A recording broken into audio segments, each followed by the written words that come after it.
In the dark, forgotten corners of West Virginia lies a place that's haunted by more than just the echoes of its troubled past.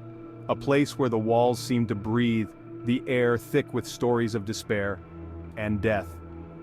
Welcome to the Trans-Allegheny Lunatic Asylum. The Trans-Allegheny Lunatic Asylum, built in 1858, was once one of the largest mental hospitals in the United States. For over a century, it housed thousands of patients, many of whom suffered from severe mental illnesses. But it's not just the horrific stories of mistreatment and overcrowding that make this asylum infamous. What truly sends a chill down the spine is the terrifying paranormal activity that still lingers within its walls today. The asylum was originally designed to house only 250 patients, but by the early 1900s, the number swelled to over 2,400. The building, a massive Gothic structure, was poorly maintained and lacked the resources to care for the influx of patients. Many were subjected to cruel treatments such as lobotomies, electroshock therapy, and isolation. As the years passed, the facility fell into disrepair, and the spirits of those who suffered within its walls began to stir.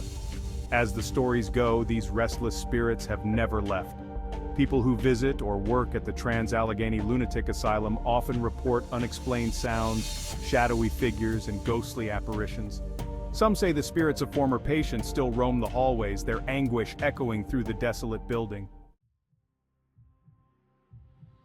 One of the most infamous hauntings is that of a woman named Ruth, who was a patient at the asylum. According to reports, Ruth had been locked away in a solitary confinement room, left to die alone. Visitors to the asylum often speak of hearing soft whispers and sobbing coming from the room where Ruth died. But it's not just the sounds that frighten people. Those brave enough to enter the room claim to feel a cold, oppressive presence, like something is watching them from the shadows. There are also reports of shadowy figures seen lurking in the dark corners of the building. Visitors claim to have seen figures that vanish the moment they approach, leaving behind a chilling, inexplicable feeling of dread.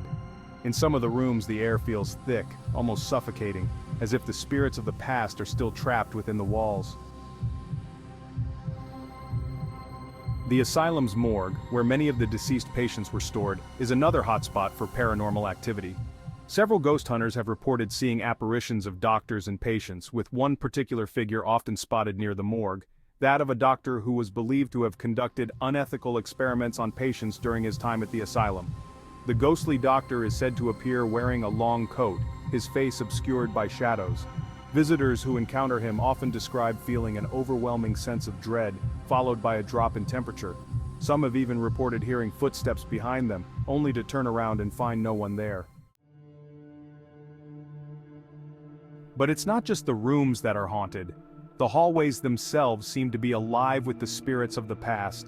Staff and visitors alike have reported hearing the sound of footsteps echoing down the long, empty corridors.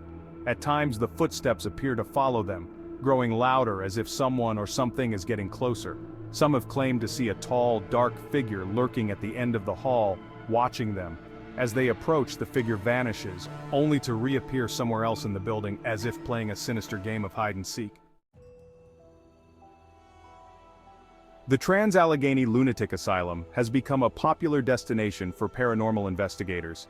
Groups from all over the world have come to explore its haunted halls, capturing evidence of strange occurrences, from flickering lights and cold spots to EVP recordings of ghostly voices. One chilling EVP recording captured the voice of a child crying for help. Another, even more disturbing, was a voice that whispered, "Get out." But it's not just the ghost hunters who experience these phenomena. Many who work at the asylum, including caretakers and tour guides, report feeling the eerie presence of something unexplainable. One tour guide claimed to have been physically touched by an invisible hand, while another felt a sudden, sharp pain in their neck, as though something had grabbed them. Perhaps the most infamous room in the asylum is room 423. This room is said to be the most active when it comes to paranormal occurrences.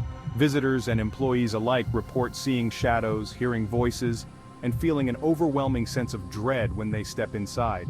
Some claim to have been pushed or pulled by an unseen force, while others describe seeing a woman in a white gown standing in the corner, only to disappear when approached.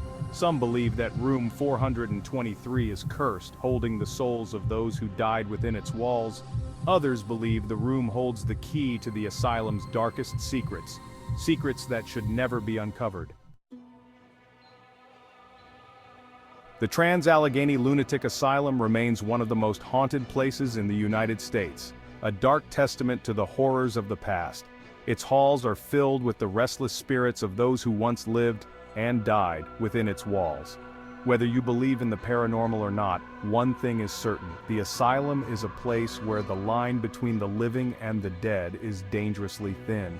Will you be brave enough to step inside, or will you too become one of the lost souls who never leave?